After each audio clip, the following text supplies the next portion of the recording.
ఆచి చికెన్ మసాలా. ప్రేమికుల రోజు యువకులు పార్కుల్లో కనిపించొద్దంటూ పలు సంఘాలు వార్నింగ్ ఇస్తుంటాయి. అందుకు తగినట్టుగానే పార్కుల్లో హల్చల్ చేస్తుంటాయి కూడా. ఇలాంటి వారికి జైపూర్లో ఊహించిన విధంగా షాక్ తగిలింది. వ్యాలంటైన్స్ డే సందర్భంగా జైపూర్లో వీరంగం సృష్టించేందుకు ప్రయత్నించిన బజరంగ దళ్ కార్యకర్తలకు షాక్ తగిలింది.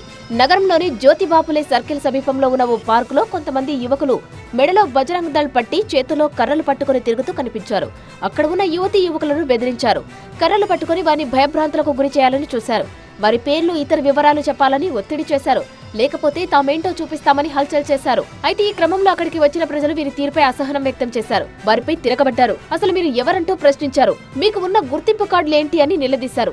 ఆ కార్డులు చూపించాలని డిమాండ్ చేశారు. ఈ విషయంలో వాళ్ళు ఏమాత్రం వెనక్కి తగ్గలేదు. దీంతో ఇరు పక్షాల మధ్య కొంతసేపు వాగ్వాదం జరిగింది. పార్కులో కూర్చున్న యువకులు మహిళల పేర్లు అడిగే హక్కు మీకు లేదని వారికి గట్టిగా బదులిచ్చారు. ప్రజల నుంచి ఈ రేంజ్ లో నిరసనలు వస్తాయని ఊహించుకోలేకపోయిన ఆ యువకులు అక్కడి నుంచి మెల్లగా జారుకోవడం మొదలుపెట్టారు. ఈ క్రమంలో స్థానికులు వారిని వదలలేదు. మీరు మీ గుర్తింపు కార్డులు చూపించండి అంటూ వెంటపడ్డారు. దీంతో వాళ్ళు అక్కడి నుంచి వెళ్లిపోయారు. ఈ మొత్తం దృశ్యాలను కొందరు వీడియోలు తీసి బెదిరింపులకు పాల్పడుతున్న వీరిపై చర్యలు తీసుకోవాలని డిమాండ్ చేశారు.